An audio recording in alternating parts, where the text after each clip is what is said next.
네, 안녕하세요. 비전공자로 합격하는 국제무역사 1급 오늘 5번째 강의 시간입니다. 이번 시간에는 우리가 앞서 몇 번 이야기가 나왔었던 비엔나 협약이라고 하는 거를 공부를 해볼 건데요. 비엔나 협약이라고도 하고 CISG라고 이야기를 하기도 합니다. 플레이문 우리 교재에 44페이지 보시는 것처럼 국제물품 매매 계약에 관한 UN 협약이라고 하고요. 어떤 이제 국제 매매 계약이 체결이 되면 그 매매 계약에 대한 내용의 해석이 좀 달라질 수 있어요. 상관습법이 다르고 뭐 그 나라의 문화가 다르고 언어가 다르고 뭐 중거법이 다르고 이런 부분이 있다 보니까 계약이 서로 달라서 계약의 해석이 서로 달라서 계약은 하나인데 계약의 해석이 서로 달라서 이런 어떤 분쟁이 일어날 수가 있어요. 그렇기 때문에 UN 국제무역위원회라고 하는 곳에서 제정을 한 게 바로 이제 비엔나 협약입니다. 제목에 보시는 것처럼요. 국제 물품 매매 계약에 적용이 되는 거예요. 그렇기 때문에 이거는 국제무역에 있어서 물품의 매매 계약에만 적용이 된다라고 이렇게 보시면 되겠습니다. 자, 지금 보시면 우리 교재 44페이지에서부터 몇 페이지까지죠? 총 56페이지까지 내용이 실려 있고요. 사실은 이 내용보다 훨씬 더 많아요. 비엔나 협약이라고 하는 내용 자체가 훨씬 더 많은데 우리 지금 이 절에서는 정말 수업 목적상 우리가 꼭 알아야 될 내용, 시험에 나올 법한 내용들만 가지고 엑기스만 쏙쏙 뽑아서 공부를 할 거니까요. 우리 교재에 있는 내용들은 놓치는 부분 없이 전부 내가 이해를 하고 꼭꼭 씹어서 넘어가겠다라고 이해를 하고 넘어가겠다라고 생각을 꼭 해주시면 좋겠습니다. 자, 일단 우리 첫 번째 적용 부분을 볼 거예요. 이 부분이 또 이제 시험에 자주 출제가 되고 있습니다. 그래서 적용의 원칙이라는 부분을 먼저 볼 텐데 보시면 이렇게 되어 있어요. 다음과 같은 경우에 영업소가 상이한 국가에 있는 당사자 간의 물품 매매 계약에 적용한다. 중요한 거는 영업소라고 하는 것입니다. 영업소가 어디 있다고요? 각각 다른 국가에 그 양 당사자의 영업소, 회사가 있다. 이렇게 이해를 하시면 될 것 같아요. 그러면 이 양 당사자가 있는 국가가 전부 이 비엔나 협약의 체약국이다라고 하면 얘네들이 바로 직접적으로 적용이 돼요. 그래서 이거를 직접 적용이라고 하고요. 양 당사자가 모두 체약국이면 직접 적용이 되는데 배제가 되는 경우도 있어요. 우리 비엔나 협약 우리 하기로 했는데 우리나라는 그럼에도 불구하고 양쪽 당사자 모두가 야 우리는 비엔나 협약 하지 말자 적용하지 말자 우리 계약에 라고 양 당사자가 배제에 대한 합의를 한다라고 하면 비엔나 협약은 적용이 되지 않습니다. 직접 적용이 자동으로 되지만 명백한 어떤 배제에 대한 합의가 있다라고 하면 직접 적용은 되지 않는다. 당사자의 어떠한 이제 합의를 존중을 하는 부분이다라고 보시면 되겠고요. 그리고 양쪽 당사자가 모두 비엔나 협약 체약국이 아니에요. 혹은 한쪽 당사자만 체약국이에요. 이럴 때에는 간접 적용이 될 수 있어요. 예를 들어서 어떤 경우가 있냐면 A라는 국가와 B라는 국가에 있는 이제 당사자들이 이제 무역 계약을 체결을 했어요. 무역 계약을 체결을 했는데 얘는 체약국이고 얘는 비체약국이에요. 그리고 이 당사자가 정한 중거법이 있는데 중거법은 C라는 국가의 중거법이에요. 이 나라의 중거법을 이 나라의 중거법을 뜯어봤더니 비엔나 협약을 적용하게끔 되어 있는 거예요. 이런 경우에 간접 적용이 되는 겁니다. 우리나라의 이제 법률 상법이라던가 이런 게 중거법이 이제 된다라고 하면 어느 계약에서 중거법이 된다라고 하면 이 경우에는 비엔나 협약이 적용될 가능성이 매우 높다라고 이렇게 보시면 되겠습니다. 그래서 영업소가 상이한 국가에 있는 이제 당사자 간의 계약에 있어서 비엔나 협약이 적용되는데 양쪽 당사자 모두 거의 다 체약국입니다. 우리가 거래를 하는 나라들은 직접 적용이 되거나 이렇게 간접 적용이 되는 경우도 있다라고 이렇게 보시면 되겠고요. 자, 이렇게 양쪽 당사자가 서로 다른 국가의 영업소를 가지고 있다라는 사실이 계약 체결 당시라던가 계약 체결 전이라던가 이때에 어떠한 문서라던가 당사자 간의 협의 과정에서 나타나 있어야 되겠다. 서로 이걸 모른 채로 그냥 어떠한 이러한 곳에서도 양 당사자가 서로 다른 국가의 영업소를 가지고 있다라는 거를 알 수 없는 상황에서 계약이 체결되면 우리 교재에서는 뭐라고 하겠냐면 동그라미 2번 끝부분에서 이를 무시할 수 있다라고 하고 있어요. 이 비엔나 협약이 적용이 되지 않을 수도 있다, 적용되지 못할 수 있다, 이렇게 이해를 하시면 되겠습니다. 자, 그리고 이제 서로 다른 국가예요. 한 사람은 미국에 있고 영업소가, 또 한 사람은 영업소가 한국에 있어요. 그런데 둘 다 한국 사람이에요. 이 경우 어떻게 되느냐? 적용이 가능합니다. 우리 교재에서는, 그리고 비엔나 협약에서는 뭐라고 얘기를 하고 있냐면 당사자의 국적이라던가 아니면 그 계약의 성격이 민사상의 것이냐 상사상의 것이냐 이런 거는 고려하지 않겠다라고 이야기를 하고 있어요. 그렇기 때문에 중요한 건 뭐다? 양 당사자의 영업소가 서로 다른 국가에 위치하고 있다라는 사실이 중요하고, 그리고 그러한 영업소가 서로 다른 국가에 있다라는 그러한 사실이 어떤 계약의 체결 전이나 체결 당시에 이제 어떤 이제 당사자가 밝힌 여러 가지 정보라던가 문서 이런 곳에서부터 이러한 내용이 나타나야 된다라고 이렇게 보시면 되겠습니다. 그리고 이런 경우 있을 수 있죠. 영업소가 한쪽 당사자가 하나가 아니라 두 개, 세 개일 경우 두 개, 세 개가 있는 경우가 있어요. 그러면 그 한 당사자의 영업소는 어떻게 되냐? 그 영업소가 하나의 국가에 있을 수도 있지만 뭐 A라는 국가에도 있고 뭐 F라는 국가에도 있고 Z라는 국가에도 있고 있을 수 있잖아요. 그럴 때는 계약과 그리고 그러한 계약의 이행과 가장 밀접한 관련이 있는 영업소가 이제 그 영업소로 본다. 실제 이 계약상의 영업소로 본다라고 우리 4번에서 이야기를 하고 있습니다. 만약에 영업소가 없다. 요즘에 그런 경우 굉장히 많거든요. 개인 사업 이제 시작하시는 분들 우리나라만 하더라도 그런 경우에는 어떻게 할 것이냐. 그 당사자의 거소지, 이제 사는 곳을 말하는 거죠. 그곳을 이제 영업소로 보겠다라고 하고 있습니다. 이렇게 서로 영업소가 상이한 국가에 위치한 당사자 간의 국제물품 매매 계약의 비엔나 협약이 직접적으로 또는 간접적으로 적용이 될 수가 있는데요. 물품 매매 계약이라고 하더라도, 그리고 서로 다른 영업소를, 서로 다른 국가의 영업소를 가지고 있는 당사자 간의 거래라 하더라도 비엔나 협약이 적용되지 않는 경우가 있어요. 물품에 따라서요. 그래서 그 내용이 지금 45페이지에 나와 있는데요. 적용 제외가 되는 내용들, 그 물품들이 1번부터 6번까지 나와 있습니다. 일단 5번과 6번을 먼저 보시면 5번 같은 경우에는 어떤 거냐면요. 내가 예를 들어서 뭐 어떤 요런 이제 파우치를 주문을 했어요. 이런 파우치를 주문을 했는데 파우치를 내가 미국에다 주문을 하면서 미국에다가 요 원단을 주고 여기 이제 끝에 이제 스트링이라고 할 거예요. 요 끈을 주고 요 끝에 토글이라고 하는 얘를 이제 다 공급을 해준 거예요. 그래서 결국 미국에서는 하는 일이 뭐냐면 내가 준 재료를 자르고 그리고 봉제를 하고 조립이라고 할까요? 봉제를 하고 최종 완성을 해서 그냥 보내주기만 하는 거예요. 자, 보세요. 이 경우에 미국에서는 뭐만 했나요? 결국엔 가공 작업만 한 거예요. 용역의 제공이라고 이제 볼 수 있는 상황인 거죠. 이러한 경우라던가 실제 용역만 제공한 경우, 이게 5번, 6번에 있는 내용인데요. 이러한 경우에는 물품이 오고 갔다 하더라도 주된 어떤 이제 제공된 물품을 봤을 때 이건 물품이 아니라 서비스의 제공으로 봐야겠다라고 보여지는 경우에는 적용이 제외가 되고요. 그리고 이제 쭉 1번부터 4번까지 나와 있는데 좀 유치하게 얘기를 하자면 이렇게 생각을 할게요. 강제적으로 개인과 가족의 어떠한 이제 선박, 항공기, 전기를 경매에 붙이면 안 된다라고 이렇게 한 문장으로 좀 이제 메모를 해두시면 편할 것 같아요. 개인용, 가정용, 가사용의 것, 그리고 이제 뭐 경매라던가 어떤 강제적 법률상의 권한에 의한 매매라던가 주식, 지분, 투자증권, 그리고 선박, 항공기, 그리고 뭐 전기 이런 것들의 이제 통화, 이런 것들의 매매, 이런 것들은 적용이 제외되겠다라고 이렇게 이제 보시면 되겠습니다. 적용 제외 부분도 우리 문제 보기라던가 이런 부분에 함께 출제가 되기 때문에 이 부분도 익혀두실 필요가 있어요. 자, 그리고 이제 청약의 요건입니다. 우리 비엔나 협약은요, 제가 앞에서도 말씀을 드렸지만 이제 국제무역사 시험에, 앞에서도 말씀을 드렸나요? 국제무역사 시험에 있어서 반드시 출제가 되고 단독으로도 문제가 출제될 수 있지만 다른 이제 문제들과 그 비엔나 협약이 아닌 다른 내용의 문제들과 결합이 되어서 출제가 되기도 하고 또 무역 영어 파트에서 굉장히 많이 나와요. 그래서 이 뒤에 보시면 우리 몇 페이지죠? 지금 700이 아니라 600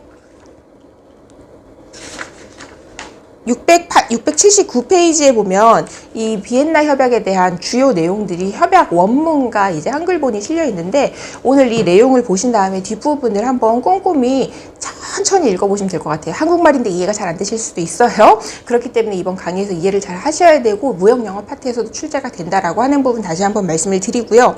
자, 청약 보시겠습니다. 청약과 이제 승낙이 나와요. 청약과 승낙은 우리 첫 번째 강의에서 이야기를 좀 했었죠. 그래서 청약이 어떤 것인지, 청약이 갖춰야 될 요건, 청약의 효력은 언제 발생이 되는지, 청약의 방법엔 어떤 것들이 있는지, 종류는 어떤 것들이 있는지, 이런 것들을 1강에서 우리가 공부를 했었는데, 청약의 요건부터 나와 있습니다.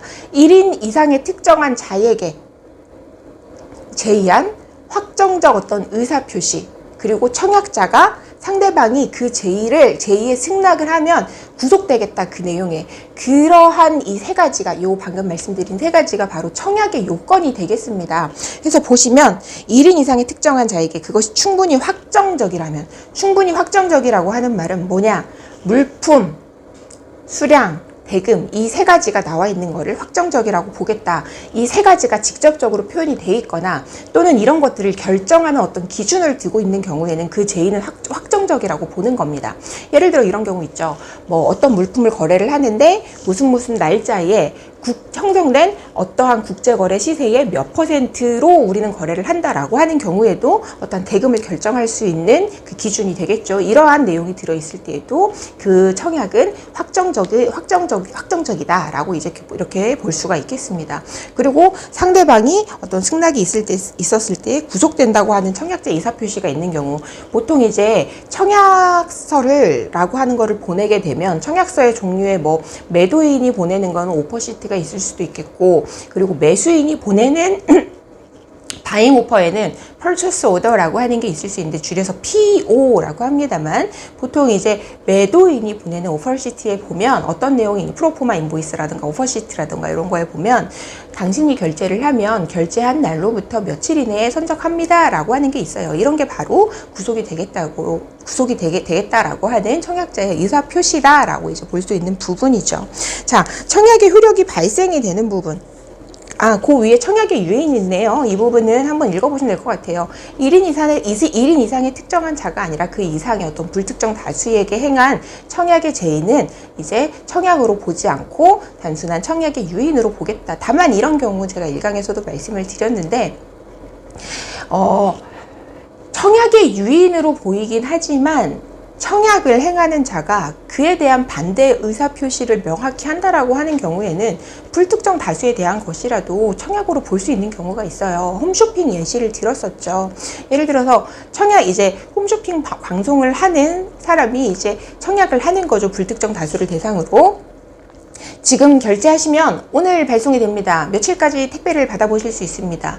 라고 이제 광고를 해요. 이 말인 즉슨 당신이 내 청약에 대해서 승낙을 하면, 동의를 하면 나는 바로 계약이 성립된 것으로 보고 계약에 대한 어떤 이행을 할 것이다 라고 반대 의사표시를, 난 반대야, 청약의 유인이라는 것에 반대야, 이렇게 하진 않았지만 이렇게 애둘러서 뭔가 계약이 성립된다 라고 하는 것을 명확하게 표시하고 있는 경우, 이런 경우에는 불특정 다수를 대상으로 한 경우라도 청약의 유인이 아닌 청약으로 보겠다라고 이제 이런 반대의 예시로 보시면 되겠습니다.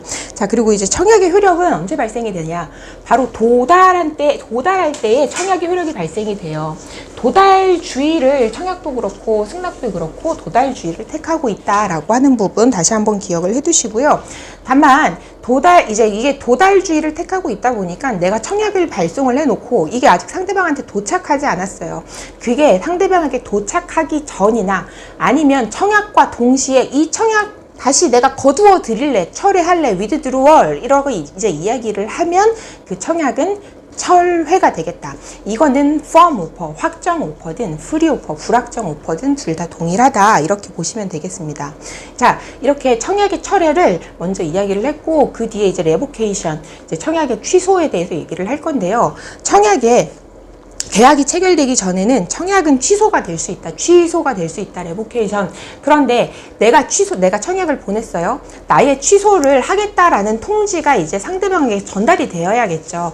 그럼 나의 취소의 의사표시는 언제까지 도달이 되어야 하느냐? 도달이 되어야 하느냐라고 했을 때 상대방이 승낙을, 청약에 대한 승낙입니다. 승낙을 발송하기 전까지예요. 거의 도달이 많다 보니까 이제 이 부분 헷갈리실 수 있는데, 내가 청약을 했어요. 그러면 상대방의 그 청약이 도달이 되어야 효력이 발생이 되죠. 그리고 취소의 의사표시도 도달이 되어야 효력이 발생이 됩니다. 언제까지? 내가 보낸 청약이 상대방에게 도달하기 전이나 그와 동시에 도달했을 때. 근데 그 도달이 언제까지 일어나야 되냐? 상대방이 승낙을 발송하기 전까지 나의 청약 취소, 레보케이션의 의사표시는 상대방에게 도달이 되어야 되겠다라고 이렇게 보시면 되겠습니다.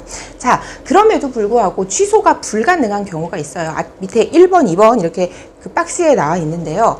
어떤 경우냐면 확정 오퍼인 경우라고 보시면 돼요. firm 오퍼, 확정 청약인 경우. 첫 번째 보시면 유효기간을 명시하거나 기타의 방법으로 이제 그것이 철회 불능임을 표시하고 있는 경우, 확정 청약인 경우를 말하는 거죠. 그리고 두 번째, 상대방이 딱 청약서를 받아봤을 때 이거는 내가 오케이 하면 바로 계약이 성립되는 거구나 라고 이해를 하게끔 되어 있고, 그리고 그에 대한 어떤 행위를 했을 때 청약서를 예를 들어서 피청약자가 나의 청약을 받은 피청약자가 이제 청약서의 내용을 보고 이거 지금 돈 보내고 나서 일주일 안에 선적을 한다고 요즘 같은 시기에 배도 잡기 힘든데? 그러면서 돈을 확 보내버렸어요. 내 계좌로. 청약서에 있는 내 계좌로.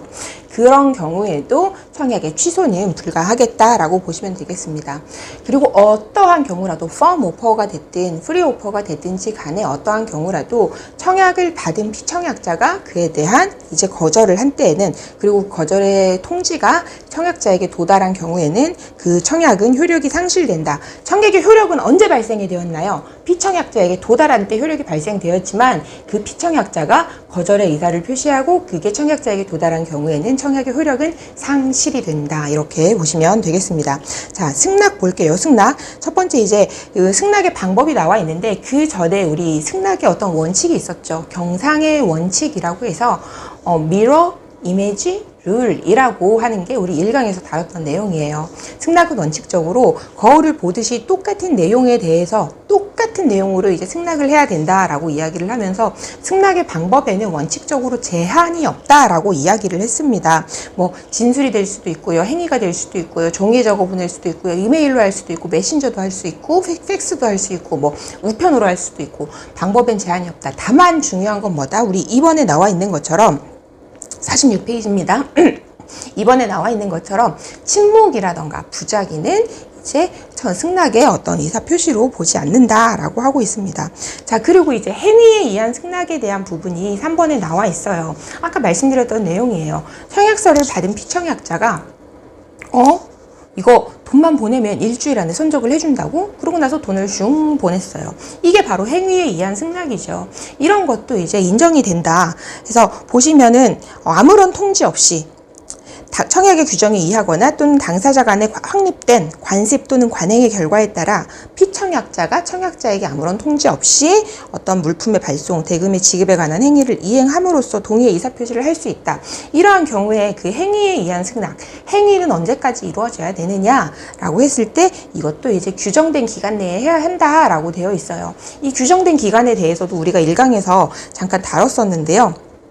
보시면 이 승낙의 효력 발생 시기, 승낙이라고 하는 건 청약에 대한 오케이죠. 이것도 도달한 때예요. 우리가 앞에서 봤던 것처럼. 그럼 언제까지 그 행위가 이루어지거나 승낙의 의사표시가 도달이 되어야 하느냐라고 했을 때 보시면 47페이지 기본적으로 도달한 때 효력이 발생이 된다라고 하고 있고, 그 도달이 되어야 하는 시기는 만약 유효기간이라고 하는 게 청약상에 유효기간이 포함이 되어 있다라고 하면 유효기간 내에 승낙의 의사표시가 상대방에게 도달하거나 행위가 이루어져야 하고, 만약에 유효기간이 없다라고 하는 경우에는 청약자가 발송한 어떤 청약의 통신수단의 신속성이라던가 그 상황을 고려를 해서 상당한 기간 내에, 그 비엔나 협약이요, 이 상당한 기간이라는 표현을 상당히 이제 좋아합니다. 그리고 이제 영문을 보시면 아시겠지만 이거를 리저너블이라는 표현을 굉장히 많이 써요. 그래서 정말 우스갯소리로 비엔나 협약에서 내가 문제를 잘 모르겠다, 문제를 푸는데 답을 잘 모르겠다, 근데 보기에 리저너블이 있다, 그럼 무조건 이거 찍으면 80% 이상은 맞는다고 이런 얘기가 있을 정도인데, 어쨌든 이제 상당한 기간 내에 도달하거나 행위도 이루어져야 되겠다. 그리고 구두에 대한, 그러니까 말로써 하는 것은 즉시 그 승낙이 이루어져야 된다라고 하는 게 이제 47페이지 2번에 나와 있는 내용이고요. 승낙 기간의 계산이에요. 예를 들어서 승낙 기간은 당신이 승낙을 한다라고 하면 몇 월 며칠까지 승낙하시면 됩니다라고 하면은 비교적 명확해요. 제가 왜 비교적이라고 얘기를 하냐면 몇 월 며칠이라고 하면 우리 국제 물품 매매 계약은 서로 다른 나라의 영업소가 위치한 경우잖아요. 그럼 그 몇 월 며칠이 청약자의 영업소냐 피청약자의 영업소냐 이거에 대한 이제 부분이 좀 확실히 돼 있어야겠고, 이렇게 날짜로 표시되지 않고 언제서 청약이 발송된 날로부터 15일간 30일간 유효하다 이렇게 돼 있는 경우에는 그 15일 30일을 언제서부터 기산을 할 것인가, 언제서부터 15일이 카운팅이 되냐 30일이 카운팅이 되냐, 이런 이제 분쟁이 서로 간에 어떤 이제 분쟁이 있을 수 있거든요. 그 내용에 대해서 우리 47페이지 3번에 나와 있는 건데요. 전보가 발신을 위하여 교부된 때로부터 또는 서신에 표시된 일자로부터, 서신 편지 안에 표시된 일자로부터, 편지 안에 날짜 표시가 없으면 봉투에 표시된 일자로부터 그 승낙 기간은 계산이 된다. 그리고 우리 앞에서 살펴봤던 것처럼 동시적 통신수단, 전화를 한다던가 메신저를 한다던가 이런 경우에는 즉시인데 도달한 때로부터, 이러한 동시적 통신수단에 의한 것도 도달한 때로부터, 그러니까 이런 경우라고 생각을 하시면 될 것 같아요. 그 메신저를 하는데 우리가 인터넷을 이용하는 동시적 통신수단 같은 경우에는 즉시 도달이 아니라 약간의 시간차가 있잖아요. 그래서 즉시라고는 하고 있지만 이제 도달한 때라고 좀 더 명확히 지금 3번 승낙 기간의 계산에서 보고 있다라고 보시면 되겠습니다. 이렇게 내가 청약자가 청약을 하고 피청약자가 승낙을 하면 그때 승낙의 효력이 발생이 되고, 승낙이 도달하게 되면, 피청약자의 승낙이 청약자에게 도달하게 되면 승낙의 효력이 발생하게 되고, 이러한 경우에는 계약이 성립된다라고 보시면 되겠습니다. 승낙 기간 안에 빨간 날이 들어있을 수 있죠. 그럼 빨간 날은 빼고 이게 15일, 30일을 세냐? 그건 아니고 15일, 30일을 셀 때 빨간 날을 다 포함을 합니다. 그런데 마지막 날이 빨간 날일 수 있어요. 그러한 경우에는 그 다음 영업일까지 연장이 된다라고 보시면 되겠습니다. 자, 마지막 날이 빨간 날이다. 누구의 장소에서, 누구의 나라에서? 바로 청약자의 나라입니다. 왜냐하면 승낙이 도달이 되어야 하는 곳은 청약자의 영업소이기 때문에 청약자의 영업소를 기준으로 계산을 한다. 이렇게 보시면 되겠습니다. 자, 지연된 죄송합니다. 지금 아침 시간이어서 지연된 승낙에 대해서도 지금 우리가 1강에서 얘기를 했었는데요. 원래 지연된 승낙은 원칙적으로 무효다라고 이야기를 했어요. 그러면서 이제 만약에 좀 늦게 도착했는데 청약자가 아니야 이거 내가 그냥 인정할게 라고 즉시 그 통지를 발송을 하게 되면, 통지를 발송입니다. 여기도 체크를 해두시면 좋을 것 같아요. 발송을 하게 되면 그 승낙은 유효하다. 그리고 이게 이제 승낙에 대한 의사표시가 도착을 했는데 늦게 도착했어요. 딱 봤더니 이거 원래대로라면 이미 이틀 전에 도착하고도 남았어야 됐는데 라고 이제 보여지는 경우, 이러한 경우에는 이제 그 승낙도 유효한 승낙으로 보겠다. 다만 이때 단서 조건이 있었죠.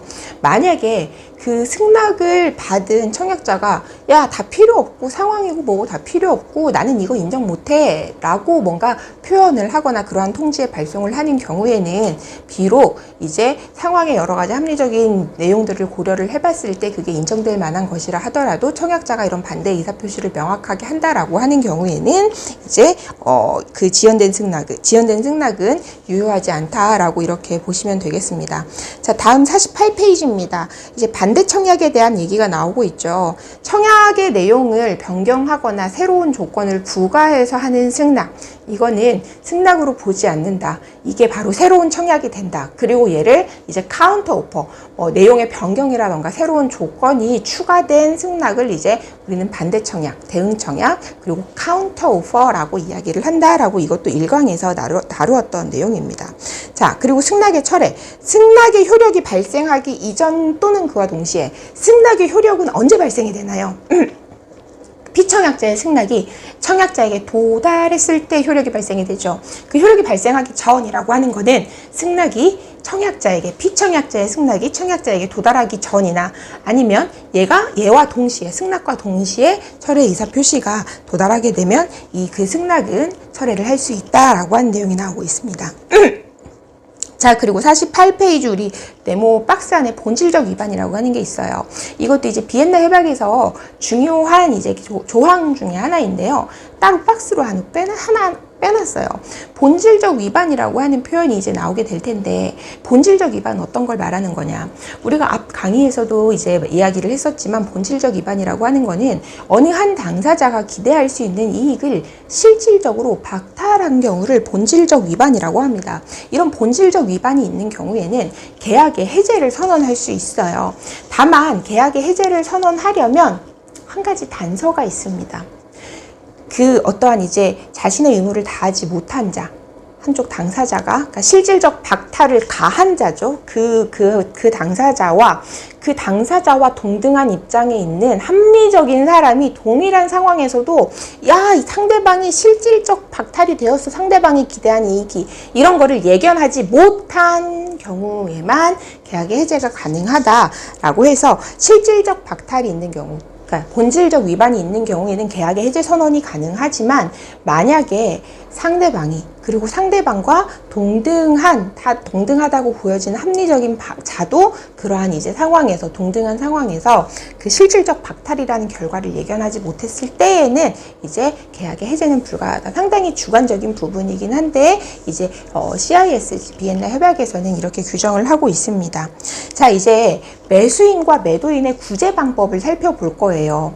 이제 국제 매매 계약을 이행을 하면서 한쪽 당사자가 불완전 이행을 한다던가, 부분적으로만 이행을 한다던가, 아니면 이행에 지연이 있다던가, 이러한 원시적 후발적 불능이 있는 경우에 상대방 당사자는 뭐 어떠한 이제 형식, 어떠한 이제 정도가 되었든지 간에 피해를 입게 되겠죠. 이에 대해서 나 지금 피해를 입었어. 그러니까 이거 물어내라고 자신의 구제 권리를, 구제에 대한 신청을 할 수가 있어요. 그래서 매수인의 구제 방법부터 볼게요. 매수인은 물건을 구입하는 자죠. 수입하는 사람입니다. 매수인의 구제 방법은 맨 첫 줄에 보시면, 매수인은 손해배상 이외의 구제를 구하는 권리의 행사로 인하여 손해배상을 청구할 수 있는 권리를 박탈하지 아니한다. 우리가 앞선 강의에서 뭐라고 얘기를 했었냐면, 손해배상권이라고 하는 건 불사조다라고 이야기를 했어요. 그래서 매수인이 다른 어떤 여러 가지 자기의 구제 권리권을 행사한다라고 해서 손해배상권이 박탈되는 건 아니다. 즉, 손해배상권이라고 하는 거는 다른 어떤 매수인의 구제 권리권과 중복해서 이제 청구를 할 수 있다라고 이렇게 보시면 되겠습니다. 그리고 이제 매수인이 어떤 계약 위반에 대한 구제를 구할 때에는 매수인 자기가 할 수 있는 게 이런 게 있었어요. 기억나시나요? 특정 이행을 청구하면서 추가 기간을 매수인이 줄 수는 있어. 그런데 어떠한 이제 중재판정부라던가 법원의 이제 재판부에서 따로 매도인한테, 매수인이 아니라 그들이 매도인에게 유예기간을 주는 것은 허용하지 않겠다라고 한 그런 내용이 우리 교재에, 그리고 비엔나 협약에 나와 있고요. 자, 특정이행 청구권이라고 하는 건 우리 49페이지에 있는 내용이라고 보시면 되는데요. 뒤에서 살펴보긴 하겠지만, 특정이행 청구권, 그리고 대금 감액의 권리는 매도인이 물품의 일부만을 인도하거나 이런 경우, 물품의 품질이 일부만 안 맞아요. 수량을 적게 보냈어. 그랬을 때에 이런 특정이행의 청구라던가 대금 감액을 청구하는 것은 그 일부, 약간 부실하게 이행된 그 부분에 대해서만 청구가 가능하다라고 하는 부분, 그리고 본질적 위반이 있는 경우에, 앞에서 살펴봤었던 본질적 위반이 있는 경우에는 계약의 해제도 가능하다라고 하는 부분 보시면 되겠습니다. 자, 49페이지 볼게요. 이렇게 매수인의 어떤 구제 방법에 대해서 전체적인 우리가 흐름을 봤고요. 이제 그 상세 내용을 좀 살펴보면, 첫 번째로 나와 있는 게 이행 청구권, 그리고 추가 기간의 통지 더하기 이제 특정 이행 청구라고 하는 거를 좀 보시게 되겠습니다. 자, 매수인은 매도인에게 그 의무의 이행을 청구할 수 있어요. 너 이거 안 했지? 너 물건 안 보냈지? 빨리 물건 보내! 라고 얘기할 수 있어요. 근데 물건 보내라고 하면서 계약의 해제를 동시에 선언할 수 없겠죠. 왜 반대 모순되는 이제 요구잖아요. 물건 보내라고 하면서 계약을 해제하겠대. 이런 건 안 된다. 나 이거 물건이 좀 이상한데 대체품 보내라고 하면서 계약 해제할래. 이런 거 안 된다라고 하는 게 1번에 있는 내용이고, 이러한 어떤 이제 이행을 청구를 할 때에는 추가 기간을 부여할 수 있다. 다만 누구는 유예 기간을 부여할 수 없다. 재판부라던가 중재판정부는 유예 기간을 매도인에게 줄 수 없다. 이제 어떤 추가 기간을 줄 수 있는 거는 바로 매수인이다라고 하는 부분 다시 한번 기억을 해두시면 좋겠고요. 매수인이 어떤 특정 이행을 하라고 했어요. 매도인한테. 근데 매도인이 싫은데 나 안 할 건데 라고 이렇게 선언을 한다던가, 아니면은 선언을 하는 그 통지를 이제 수령했다던가, 그런 경우가 아니라면 다른 별개의 특정 이행을 청구해놓고 또 다른 권리구제권을 행사할 수는 없다. 다만 이 경우에도 손해배상권은 살아있다라고 보시면 되겠습니다. 불사조 맞죠? 자, 그리고 이제 그 다음에 나와 있는 게 대체품 인도 청구권이에요. 나 물건이 이상해. 대체품 보내줘. 라고 이제 요구를 할 수 있는데, 대체품을 요구할 수 있는 경우는 어떤 경우냐면, 내가 지금 어떠한 당신의 불이행, 불완전 이행, 이행의 지연 이런 것들이 본질적 위반을 구성을 해요 라고 하는 경우에 할 수 있어요. 그리고 이러한 이제 본질적 위반에 대해서 내가 인지를 하고 대체품 청구를 요구하는 거는 내가 그 사실을 알고 상당한 기간 내에, 이것도 리저너블 입니다. 상당한 기간 내에 나 대체품 보내줘 라고 하는 통지와 함께 이행이 되어야 하겠다. 그리고 내가 기존에 대체품을 요청을 했죠. 10개 중에 5개에 대해서 대체품을 요청을 했어요. 그럼 대체품을 요청한 5개에 대해서는 그 받은 그대로 돌려줘야 될 의무가 있다라고 이렇게 보시면 될 것 같아요. 그리고 그 다음 나와 있는 게 하자 보완 청구권입니다. 내가 어떤 물건을 받았더니 이거는 뭔가 좀 수리가 필요해. 그러한 경우에 하자 보완을 청구할 수 있는데, 이게 보시면 매수인의 모든 사정으로 보아 불합리하지 아니하는 한이에요. 불편을 주는 게 아니라 불합리하지 아니하는 한 하자 보완을 청구할 수 있고, 이건 역시도 상당한 기간 내에 통지와 함께 이루어져야겠다라고 하는 부분 보시면 되겠습니다. 자, 이제 계약 해제권이에요.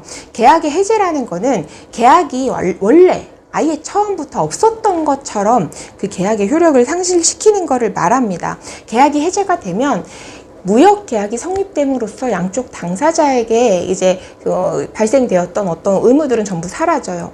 뭘 빼고 계약 해제 전까지 발생한 손해배상 의무를 빼고, 손해배상 의무는 이제 살아있는 겁니다. 불사조 맞죠? 그리고 계약을 해지하는 시점에 내가 뭔가 이행을 한 게 있어. 예를 들어서 물건을, 매도인 입장에선 물건을 보냈다던가, 매수인 입장에선 대금의 일부를 보냈다던가, 이러한 경우에는 그거를 당연히 상대방에게 반환을 해야 되고요. 대금을 보내야 되는 경우에는 그에 대한 이자도 같이 지급을 해야 되고, 물건 같은 경우에는 정말 내가 받았던 것과 동일한 상태의 물건을 보내야 돼요. 이거를 보낼 수 없다라고 하면 계약의 해제를 주장을 할 수가 없다라고 하는 부분 체크를 해두시면 될 것 같아요. 자, 매수인이 계약 해제권을 이제 주장할 수 있는, 계약의 해제를 선언하거나 주장할 수 있는 경우, 일단 첫 번째로 우리가 앞에서 봤었듯이 어떠한 상대방의 이제 의무의 불이행 등이 본질적 위반을 구성을 할 때에는 계약의 해제를 당연히 선언할 수가 있어요. 그리고 자, 매수인 입장에서는 물건 받는 게 굉장히 중요하죠. 그래서 인도 불이행의 경우에는 이라고 하면서 표 2번째 칸에 나와 있어요. 인도 불이행의 경우는 어떤 경우냐? 매수인, 내가 물건을 사는 사람이 추가 기간을 줬어요. 내가 한번 봐줄게. 물건 보내라. 언제까지 기간 더 줄게. 라고 이야기를 했는데, 그 기간 내에 물건을 보내지 않았거나 인도하지 않았거나, 그리고 또는 그 기간 내에 추가 기간을 줬음에도 불구하고 싫은데 나 이거 못 보내겠는데 라고 하는 경우, 이 경우에는 계약 해제가 가능하다. 2가지입니다. 본질적 위반, 그리고 인도 불이행의 경우에는 추가 기간이 있는데 그 추가 기간 내에 물건을 보내지 않거나 물건을 보내지 않겠다라고 하는 그런 이제 선언을 매도인이 하는 경우, 이런 경우다. 그리고 해제 권리를, 계약 해제를 할 수 있는 권리를 매수인이 상실할 수 있어요. 이거는 쉽게 생각하면은, 이 리저너블 타임 이내에 뭔가 계약 해제하겠다고 선언을 안 했구나라고 생각하시면 사실 쉬운데요. 인도의 지연과 관련해서는 매수인이 지연된 인도가 이루어진 사실을 알게 된 때로부터 상당한 기간 내에 이거 너무 늦었잖아. 나 이렇게는 물건 팔 수 없어. 우리 이미 다 끝났어. 라고 하면서 계약 해제를 빨리 선언해야 되는데, 그 상당한 기간이 지나서 계약의 해제를 하는 경우에는 이미 해제 권리권이 상실된 경우가 있겠다. 그리고 인도 지연이 아닌 그 외의 모든 위반의 경우에는 어떠한 위반 사실을 매수인이 알았거나 알았어야만 했을 때라고 추정되는 그때로부터 상당한 기간 내, 또는 매수인이나 매도인이 뭔가 매수인이 너 이렇게 해 라고 추가 기간을 설정을 하거나 매도인이 내가 언제까지 뭐 할게 라고 추가 기간을 설정했는데 그 추가 기간 내에 의무를 이행하지 않았거나 매도인이, 또는 나 이거 도저히 못하겠어 라고 그 의무 불이행을 선언을 했을 때로부터 상당한 기간 내에 계약의 해제를 선언하지 않으면 이때는 매수인은 계약 해제의 권리를 상실을 하겠다라고 보시면 되겠습니다. 정리를 할게요. 계약 해제가 가능한 게 첫 번째가 본질적 위반인 경우, 두 번째 이제 인도를 하지 물품 인도를 하지 않은 경우에 한해서는 않은 경우에는 어떠한 경우냐? 추가 기간이 설정되어 있는데 그 추가 기간 내에 인도하지 않거나, 또는 이제 추가 기간 내에 인도하지 않겠다라고 매도인이 선언을 했을 때, 이럴 때에 매수인은 계약 해제권을 이제 행사를 할 수 있지만 어떠한 상당한 기간 내에 계약 해제를 통지하지 않으면, 계약 해제권을 주장하지 않으면 그 계약 해제의 권리는 상실이 된다라고 이렇게 보시면 되겠습니다. 자, 그리고 이제 대금 감액 청구권이에요. 물품이 계약과 일치하지 않아요. 물품의 계약과 일치하지 않는다라고 하는 거는 품질이 일치하지 않을 수도 있고 수량이 좀 적게 왔을 수도 있고 그래요. 이러한 경우에는 대금의 감액을 요청할 수 있어요. 대금의 감액을 요청할 수 있는데 어떠한 비율로 요청할 수 있는지 나와 있거든요. 예를 들어서 설명을 해볼게요. 지퍼라고 하는, 우리 지퍼도 되게 막 길게 이렇게 롤로 수입도 하고 거래도 하고 그러거든요. 지퍼가 안 돼 20%가 불량이에요. 20%가. 그래서 이렇게 20% 불량이 왔을 때는 불량 지퍼가 가지는 어떤 가격이 있겠죠. 그리고 실제 정상품이 가지는 어떠한 이제 요 가격의 비율만큼, 요 가격의 차이가 있을 거잖아요. 요 가격의 비율만큼 대금의 감액이 가능하다. 다만 이 가격이라고 하는 거는 동일한 시점을 기준으로 했을 때의 가격이어야 된다. 얘는 내가 받은 날, 얘는 정상품의 가격은 계약이 성립된 날, 이렇게 하는 게 아니라 동일 시점을 기준으로 이제 계산을 한다라고 이렇게 보시면 되겠습니다. 이 비율과 동일한 비율로 대금 감액의 신청이 가능하다, 이렇게 보시면 되겠고요. 자, 그리고 대금 감액권을 물품의 어떤 일부가 불일치한 경우에 매수인은 대금 감액을 주장을 할 수는 있지만 대금 감액을 주장하지 못하게 하는 경우도 있어요. 어떤 경우냐면, 우리 교재 보시면 매도인이 인도하기로 한 그 기일 전이라던가 기일 후에 하자를 보완했거나, 예를 들어서 물건을 100개를 보내야 되는데 90개만 온 거예요. 근데 그 이후에 10개를 보냈어요. 이런 경우에 대금 감액을 주장을 할 수가 없고, 또는 매도인이 예를 들어서 내가 어떤 공장 기계를, 매수인인데 공장 기계를 받았는데 우리 공장에서 뭔가 생산을 하려고 부른 기계인데 내가 요구한 스펙과 다른 기계가 왔어요. 그래서 야, 이거 지금 이 상태로는 쓸 수 없어. 내가 어떻게든 사용해 볼 테니까 대금 깎아줘 라고 했는데 매도인이 이러는 거예요. 아, 미안. 내가 너네 한국에 있지. 우리 기술자가 있는데 보내가지고 바로 내가 그거 하자 보완해 줄게 라고 했는데 매수인이 됐거든. 필요 없거든. 대금이나 깎아줘. 이렇게 할 수 없다라는 말이에요. 그거를 보시면 지금 뭐라고 하고 있냐면, 매도인이 인도기일 전 또는 후에 그 의무에 어떠한 불이행을 보완하거나 추가로 10개 더 보낸 경우, 또는 매수인이 그러한 조항에 따른 매도인의 이행의 승낙의 요청을 거절하는 경우, 내가 가서 수리해 줄게 라고 했는데 그런 걸 거절하는 경우에는 이제 대금을 감액할 수 없다. 그러니까 결국에는 최대한 비엔나 협약에서는 계약이 원래 성립된 대로 이행되기를 원하고 이제 어떤 권리 구제권을 남발하는 거를 별로 좋아하지 않는 거를 이제 우리가 알 수 있겠습니다. 자, 그리고 51페이지에 인수 거절권이라고 하는 게 있어요. 이게 우리 한국 사람들은 성격도 빨리빨리, 그리고 정도 많아서 막 덤으로도 주고 그러잖아요. 근데 빨리빨리 보내고 덤으로 주는 경우에 상대방이 인수 거절을 할 수 있어요. 이런 경우 있을 수 있죠. 나는 이제 인도네시아로 수출을 하는데 그 상대방이 빨리 받아보면 좋아할 것 같아서 물건을 원래 약속한 날짜보다 열흘이나 빨리 보내줬어요. 그럼 그 사람이 좋아하겠지 하고 나는 고맙다는 인사를 땡스를 기다리고 있는데, 어머나, 현지의 라마단 기간이라고 해서 쉬는 날이에요. 어마어마하게 길거든요. 그럼 거기는 올 스톱이 돼요. 그 기간에 계속 보관료가 나오고, 뭐 예를 들어서 또 뭐 이게 신선식품 같은 거다라고 하면 부패가 발생할 수도 있고 그렇겠죠. 이러한 경우에 인수거절 당연히 할 수 있겠죠. 그리고 내가 원래 이제 주문한 계약한 수량보다 더 많은 수량을 보낸 경우에 그로 인해서 약간의 차이로 인해서 어떤 운송이라던가 보관 과정에 있어서 큰 비용이 크게 차이가 날 수가 있어요. 그래서 그런 부분 때문에 지금 이제 인수 거절을 사실 당하는 경우도 사실 실제적으로 있기도 합니다. 그래서 보시면 51페이지고요. 매도인이 지정된 기일 전에 물품을 인도하면 인수인은 이를 수령하거나 거절할 수 있고, 그리고 이번에 초과 수량을 인도하는 경우에는 이 경우에도 매수인이 인수하거나 인수 거절을 할 수 있다. 근데 초과 수량을 매수인이 인도를 하게 되면 어떻게 하라고요? 굉장히 합리적입니다. 그만큼 돈 더 내라고 이야기를 하고 있어요. 자, 매도인의 하자 보완에 대해서 지금 나와 있어요. 이것도 비엔나 협약에 있는 내용입니다. 자, 인도 기일 이전에 매도인이 물품을 인도를 했어요. 뭐 10월 10일까지 물품 인도를 하기로 했는데 10월 7일에 인도를 했어요. 근데 수량이라던가 품질에 어떤 하자가 있는 거예요. 그 경우에 매도인은 하자 보완할 수 있다. 다만 매수인에게 어떤 불합리한 불편이라던가 이런 것들을 초래하면 안 되겠다라고 하는 게 이제 그 나와져 있는 인도기일 만기 전 보완이라고 되어 있고, 이렇게 하자 보완을 했음에도 불구하고 우리 불사조가 있죠. 매수인의 손해배상권, 어떤 이제 피해를 입었다라고 하면 손해배상권은 살아있다라고 하는 내용 살펴보시면 되겠고요. 그리고 표 아래쪽에 있는 거는 매도인이 하자 보완을 해야 될 자신이 제시한 추가 기간이에요. 어머 어떻게 나 좀 덜 보냈어. 야, 품질이 좀 이상하지. 내가 이거 보완해 줄게 라고 자기가 언제까지 하겠다라고 하는 경우거든요.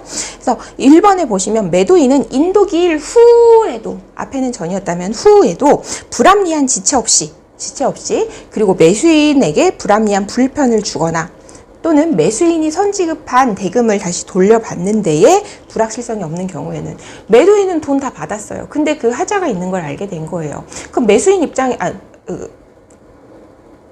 입장에서는 이제 불안할 수 있죠. 돈 다 보냈는데 얘가 뭔가 보완해주겠다고 하는데 안 오면 어떡하지? 이런 거 서면으로 이제 반드시 그 대금, 하자를 보완하겠음, 하자가 보완되지 않을 경우에 대금을 감액하겠음, 혹은 돌려주겠음, 이런 식으로 서면으로 확인을 받을 수도 있고, 심리 성실에 따라서 이제 이런 것들을 이행을 할 수도 있겠죠. 이렇게 인도기일 후에도 매도인이 자신의 요청에 의해서 하자 보완을 할 수 있다. 그럼 매도인이 품질이나 수량에 어떤 하자가 있으니까 내가 보완해야지 라고 자기 혼자 그냥 막 가진 않아요. 매수인한테 통지를 하겠죠. 매수인아 정말 미안해, 내가 언제까지 이거 하자를 보완할게 라고 이야기를 한 경우, 이러한 경우에는 이제 그 통지에는 따로 말하지 않아도 이런 내용이 암묵적으로 포함되어 있어요. 매수인은 오케이인지 아닌지 그거를 통지하게끔, 그런 이제 의무가 매수인에게는 그 요청을 어떤 추가 기간, 특정 이행, 하자 보완에 대한 요청을 받아들일지 않을지에 대한 어떤 응답을 하게끔 하는 의무가 암묵적으로 숨어 있다라고 그렇게 보시면 되겠습니다. 만약에 그 2번에 나와 있는 내용이에요. 매수인이 상당한 기간 내에 그 요구에 응하지 아니한 경우에, 만약에 응하지 않았다라고 하면은 이제 어떠한 권리구제권을 행사를 할 수가 없다라고 보시면 되겠고요. 자, 다시 한번 볼게요. 매도인이 매수인에 대하여 그 이행을 승낙할 것인지 여부를 알려주도록 요구했으나 매수인이 상당한 기간 내에 그 요구에 응하지 않은 경우에는 매도인은 그 요구에서 제시한 기간 내에 이행할 수 있다라고 하고 있고, 이행할 수 있고, 이 경우에 매수인은 어떤 권리구제권을 행사할 수는 없다. 그리고 다시 한번 말씀드리지만 아까 방금 말씀드렸던 부분이에요. 매도인이 추가 기간 내에 어떤 하자 보완을 할게 라고 했을 때 그거 거절해 놓고 이제 손해배상을 제외한 어떤 대금 감액의 청구라던가 이런 거를 행사하는 거는 좀 어렵다라고 보시면 되겠습니다. 자, 그리고 이런 매도인의 어떤 특정 이행, 추가 기간 동안 내가 특정 이행을 할게 라고 하는 이런 통지는 상대방, 매수인에 의해서 수령이 되어야만 그 효력이 발생된다. 매수인이 그 통지를 수령하지 못한 경우에는 이거는 효력이 발생하지 않는다라고 해서 우리 표에 있는 내용도 비엔나 협약에서 이제 다루고 있는 부분이고 중요한 부분 중에 하나이기 때문에 이제 살펴보시면 되겠고요. 표로 따로 빼놓은 이유는 국제무역사 시험에서 그 빈출되는 그 문제가 출제되는 빈도가 굉장히 높지는 않으나 이게 그래도 이제 좀 중요한 내용에 속하기 때문에 표에 따로 넣어놨다라고 하는 점도 참고를 해주시면 좋겠습니다. 네, 다음 페이지 손해배상 청구. 손해배상 청구는 매도인과 매수인에게 동일하게 적용되는 부분이라고 보시면 될 것 같아요. 자, 손해배상을 산정하는 원칙입니다. 보시면 손해배상액은 이익의 손실을 포함하여 그 위반의 결과로 상대방이 입은 손실과 동등한 금액으로 한다. 그리고 손해배상액은 계약 체결 시에 위반의 당사자가 알았거나 또는 알았어야 할 사실, 사정에 비춰서 위반의 가능한 결과로서 예상하였거나 예상 가능한 손실을 초과할 수 없다. 결국에는 너무 큰 금액, 어느 정도의 예상치는 벗어나면 안 된다. 그렇지만 손해배상의 범위는 이익의 손실을 포함한 실제 입은 손실과 동등한 금액으로 한다라고 하고 있죠. 내가 900원에 단가 900원의 물건을 매수인이에요. 구입을 하기로 했어요. 그리고 얘를 우리나라에서 1,500원에 팔기로 했어요. 600원의 이익을 보려고 한 거죠.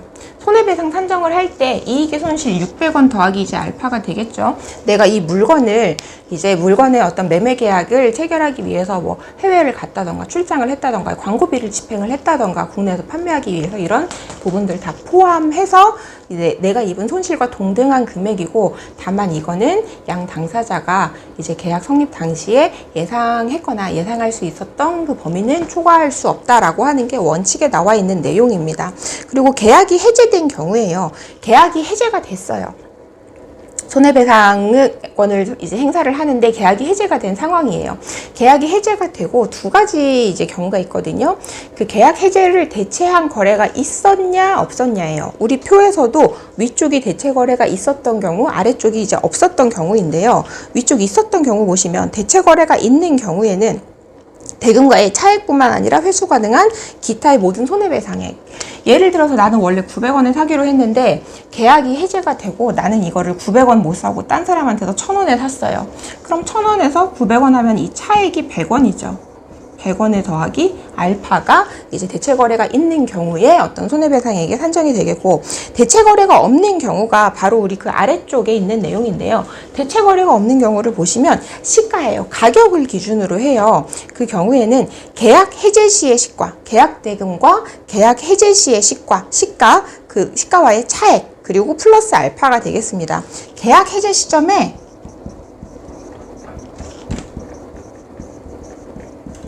계약 해제 시점에 얘가 얼마인지는 모르겠으나 계약 해제 시점의 가격 마이너스 900원 여기에 플러스 알파가 되겠다라고 보시면 되겠고, 이제 만약에 물건을 요 900원짜리 물건을 인수한 다음에 계약 해제가 이루어졌다라고 하는 경우에는 계약 해제 시점의 시가가 아니라 물품을 인수할 당시의 시가로 보시면 되겠습니다.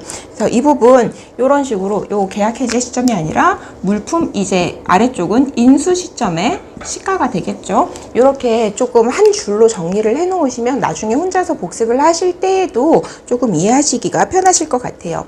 그리고 손해배상권을 주장하는 사람에게는 이제 손해경감 의무라고 하는 게 있습니다. 손해를 줄이기 위한 자신만의 조치를 해야 될 의무가 있어요. 만약에 그 의무를 다하지 않으면 원래 너가 그 의무를 지켰어라면 이만큼 손해가 경감됐을 텐데 라고 하는 그 측정치만큼은 손해배상을 받을 수 없다라고 이렇게 생각을 하시면 되겠습니다. 그래서 손해배상 청구는 매수인과 매도인 모두에게 적용되는 부분이니까 한번 쭉 같이 한번 살펴보시고, 그리고 손해배상권은 불사조라고 하는 점, 이 점도 다시 한번 떠올려 보시고요. 매도인의 구제 방법이 이행 청구권, 추가 이행 기간의 통지, 이행 추가 기간의 통지 되어 있죠. 내용 같습니다.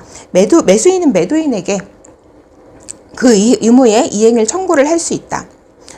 자, 이거 거꾸로 돼 있네요. 죄송합니다. 매도인은 매수인에게죠. 매도인은 매수인에게 그 의무의 이행을 청구할 수 있다.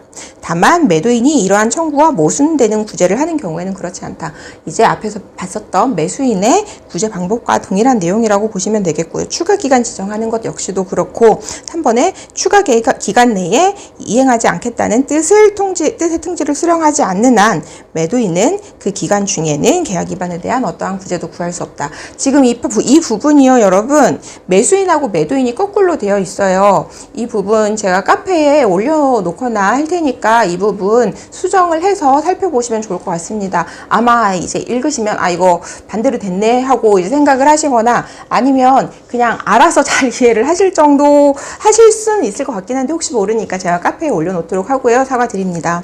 자, 그리고 이제 매도인의 계약 해제권입니다. 매도인의 계약 해제권이고요. 해제가 가능한 경우 매수인과 거의 같다고 보시면 돼요. 첫 번째 본질적 위반인 경우, 본질적 위반인 경우에 계약 해제가 가능하고, 그리고 두 번째 추가 기간 내에 대금 지급 또는 인수의 어떤 의무를 다하지 않은 경우 또는 추가 기간 내에 일을 하지 않겠다라는 어떤 이제 선언을 한 경우에 계약의 해제가 가능하다. 그리고 매도인이 계약 해제권을 상실하는 경우도 같아요. 어떠한 상당한 기간 내에 계약 해제 통지를 했어야 되는데 시간이 이만큼 지나서 그 뒤에 계약 해제 통지할 때 그때는 권리가 상실돼 있을 수 있겠다라고 보시면 되겠습니다. 이행의 지연에 관해서는 같죠. 그 이행이 이루어진 사실을 알기 전이라든가 아니면 해제를 선언하지 않은 경우가 되겠고, 이행 지연 외의 모든 상황은 매도인이 그 위반을 알았거나 알았어야 하는 때 또는 매수인이나 매도인이 어떠한 이제 지정한 추가 기간을 경과한 때로부터 상당한 기간 내에 계약 해제를 선언하지 않으면 계약 해제의 권리는 상실이 된다라고 이렇게 보시면 되겠습니다. 자, 물품 명세 확정권도 우리가 앞선 강의에서 다뤘던 내용이에요. 그때 우리가 카메라 삼각대를 예시로 얘기를 했었거든요. 매수인이 카메라 삼각대를 사기로 했고 상세 스펙에 대해서는 매수인이 지정을 하기로 했어요. 그런데 그 물품 명세를 보내오지 않는 거예요. 이 경우에 매도인은 자신이 직접 물품 명세를 작성을 해서 통지를 할 수 있고, 매수인에게 언제까지 너가 반대 의견이 있거나 너가 물품 명세를 지정을 할 거면 그걸 나한테 보내줘 라고 이야기를 할 수 있어요. 이야기를 해야 됩니다. 근데 매수인이 매도인의 물품 명세를 받았음에도 불구하고 아무런 반응이 없어요. 그럼 그때에는 매도인이 작성한 물품 명세가 효력을 지닌다라고 이렇게 보시면 되겠습니다. 지금 우리 이 물품 명세 확정권 부분에서도 53페이지 2번에 보시면 세 번째 줄에 상당한 기간을 지정하여야 한다고, 여기에도 또 리저너블 타임이 또 나오고 있습니다. 자, 이제 54페이지 손해배상 청구권을 이제 정리를 해 놓은 거예요. 매수인에겐 어떤 권리가 있고 매도인에겐 어떠한 권리가 있는지 이거 구분해서 고르게 하는 문제가 또 출제가 된단 말이죠. 그렇기 때문에 좀 구분해서, 처음에는 헷갈리실 수 있어요. 나중에 내용을 다 이해를 하시면 전혀 헷갈리지 않으실 텐데 처음엔 내용이 좀 헷갈릴 수 있으니까 이렇게 구분해서 한눈에 보실 수 있도록 복습하실 때 참고 자료로 활용을 하시면 좋겠습니다. 자, 이제 문제를 풀어보도록 할게요. 출제 유형 파악하기고요. 자, 1번 문제만 보겠습니다. 비엔나 협약에 관한 설명 중 잘못된 것을 모두 기재한 것은, 자, 보시면 경제 강매 집행 또는 기타의 법률상의 권한에 의한 매매품의 경우 적용이 제외된다. 우리 적용 제외되는 거 있었죠. 강제적으로 개인 가족의 뭐 선박, 항공기, 전기를 경매에 붙이면 안 된다. 뭐 이런 내용이 있었잖아요. 적용이 제외된다. 맞죠? 그리고 당사자가 동협약의 적용을 배제하기로 한 경우 계약자의 원칙에 따라서 배제가 가능하다. 우리 직접 적용이 되는 경우에도 불구하고 당사자가 명백하게 비엔나 협약의 적용을 배제하기로 합의한 경우에는 배제도 가능하다라고 처음 강의를 시작할 때 설명을 드렸었고요. 그리고 C, 동협약은 계약 당사자들이 거래하는 물품이 주로 용역으로 구성된 경우에는 적용이 되지 않는다라고 했죠. 용역을 제공하는 것뿐만 아니라 내가 어떤 물품을 주문을 하면서 그 물품에 들어가는 주요한 원자재들을 다 보내는 경우에도 비엔나 협약은 적용되지 않는다라고까지 이야기를 했었습니다. 자, D. 동협약은 계약이 상사 매매인 경우에만 적용된다? 아니요. 일단 비엔나 협약 같은 경우에는 국제물품 매매 계약이고 당사자의 영업소가 서로 상이한 국가에만 있으면 되지 당사자의 국적이라던가 계약의 민사상, 상사상 성격은 고려하지 않는다라고 이야기를 했었습니다. 그래서 정답은 3번 C, D가 되겠습니다. 그래서 오늘 이번 시간 이렇게 비엔나 협약 정말 시험에 나올 만한 부분만 콕콕 집어서 정리를 해놓은 거기 때문에 여기 나와 있는 내용들은 놓치지 않고 하나하나 꼼꼼히 읽어보시면서 복습하실 수 있도록 그렇게 부탁을 드리고요. 조금 더 시간을 내신다면 우리 뒤에 무역영어 파티에 비엔나 협약 원문과 이제 한글 국문이 나와 있죠. 이 국문을 먼저 꼼꼼히 읽어보시고 영문 부분도 우리가 오늘 배웠던 부분은 한번 천천히 읽어보시며 보실 수 있는 그런 시간을 가질 수 있으셨으면 좋겠습니다. 이번 시간도 수고 많으셨습니다. 감사합니다.